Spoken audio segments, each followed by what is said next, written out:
একটা দুটো জোয়ারে আসে ভাটায় চলে যায়, কোনো যায় আসে না।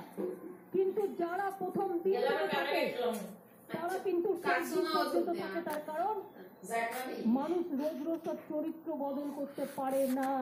কাপড় জামা বদলানো যায়, আদর্শ বদলানো যায় না।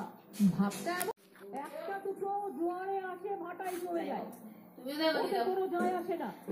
কিন্তু যারা প্রথম দিন থাকে তারা কিন্তু পর্যন্ত থাকে। তার কারণ মানুষ রোজ রোজ তার চরিত্র বদল করতে পারে না। কাপড় জামা বদলানো যায়, আদর্শ বদলানো যায় না। ভাবতে আবেদন মমতার। তৃণমূল স্তরে কর্মীদের দলের দায়িত্ব নিতে হবে, ভেদাভেদ নয় ঐক্য চাই। প্রথম থেকে যারা দলে ছিলেন তারাই রয়ে যাবেন, জোড়া ভাতার যাওয়া আসা করবে কিছু লোক।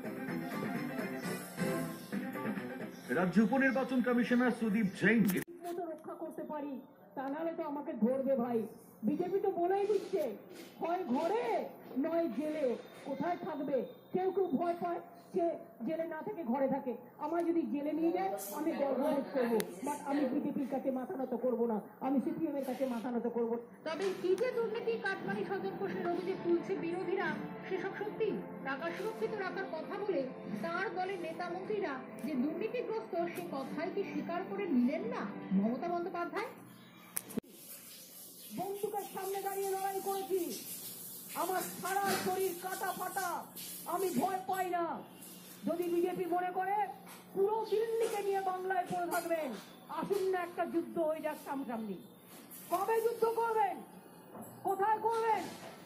যুদ্ধটা করুন রাজনৈতিক যুদ্ধ, গুন্ডামির যুদ্ধ নয়, দাঙ্গার যুদ্ধ নয়। আসুন শান্তির যুদ্ধ করি, গণতন্ত্রের যুদ্ধ করি। কবে করবেন বলুন, জায়গা আপনারা ঠিক করুন। দরকার হলে কুচবিহারে মদন মোহনকে সাক্ষী রেখে এই রাসমণি মাঠে করুন। আপনারা একদিকে থাকবেন, আমরা একদিকে থাকবো। আপনার সাথে গুন্ডা থাকবে, আমার সাথে মানুষ থাকবে। আমি দেখবো এই যুদ্ধে কে জয়লাভ করে। ক্ষমতায় আসার এক বছরের মাথায় দাবি করেছিলেন 90% কাজ হয়ে গিয়েছে। 19 লোকসভা ভোটে ধরা দুধের পরও আক্ষেপের সুরে দাবি করেছিলেন রাজ্যের মানুষকে তিনি একটু বেশি যেন দিয়ে ফেলেছেন। এবার 21 ভোটের আগে সেই মমতার মুখে ফের পাইয়ে দেওয়া প্রতিশ্রুতি।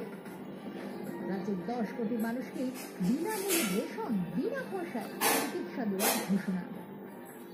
দুয়ারে সরকারে গিয়ে নাম লেখান, প্রত্যেক পরিবার পাবেন, কেউ বঞ্চিত হবেন না। দুয়ারে সরকারে গিয়ে নাম লেখান, প্রত্যেক পরিবার স্বাস্থ্যসাথী পাবেন এবং খাদ্যসাথী পাবেন, রেশন এবং স্বাস্থ্য পুরোপুরি। কেন সরকারের লোকের কাছে যেতে হচ্ছে? আজকে লোক সরকারের কাছে গিয়ে পরিষেবা পায়নি, আজকে ওই অফিসাররা রাতারাতি কাজ করে দেবেন, এটা কেউ বিশ্বাস করে না। কিন্তু প্রশ্নের মুখে আবেদন মমতার। তৃণমূল স্তরে কর্মীদের দলের দায়িত্ব নিতে হবে, ভেদাভেদ নয় ঐক্য চাই। প্রথম থেকে যারা দলে ছিলেন তারাই রয়ে যাবেন, জোড়া ভাতার যাওয়া আসা করবে কিছু লোক। রাজ্য উপনির্বাচন কমিশনার সুদীপ জৈন সুব্রত বক্সিকে ফোন করেছে বিজেপি, বক্সির সঙ্গে বসতে চাইছে ওরা। কোথায় গিয়েছে বিজেপি? আমাদের রাজ্য সভাপতিকে ফোন, সামান্য লজ্জা নেই, তীব্র কথা খুব মমতা। একটা নির্বাচনে পগার পার হয়েছে, কিন্তু আগামী দিন জেনে রাখবেন 12 মাসের 13 পার্বণ কিন্তু তৃণমূল কংগ্রেস করে, অন্য কোনো পার্টি করে না, এটা মাথায় রাখবেন।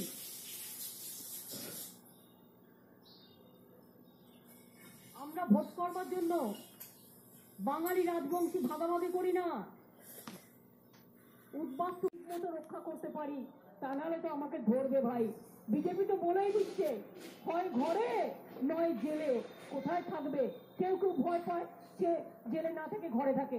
আমার যদি জেলে নিয়ে যায় আমি গর্ববোধ করবো, বাট আমি বিজেপির কাছে মাথা নত করবো না, আমি সিপিএম এর কাছে মাথা নত করবো।